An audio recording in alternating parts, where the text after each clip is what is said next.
خدای عزیزم، از تو میخواهم که در هنگام مواجهه با مشکلات و یا زمانی که اراده تو با آنچه من آرزو داشتم مطابقت نداشت، به من آرامش و آسایش عطا کنی.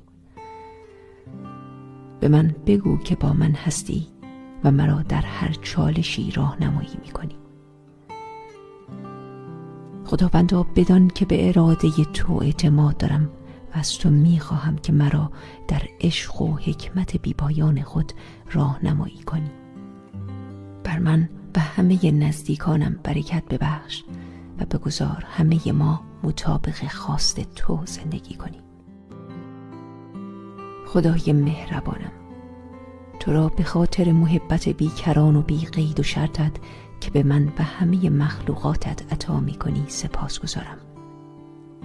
من لایق عشق تو هستم ای خداوند. از تو می خواهم که این عشق را بدون قید و شرط به من ببخشی. از تو می خواهم که به من کمک کنی تا عشق تو را بهتر و بیشتر بشناسم و آن را در زندگی خود تجربه کنم.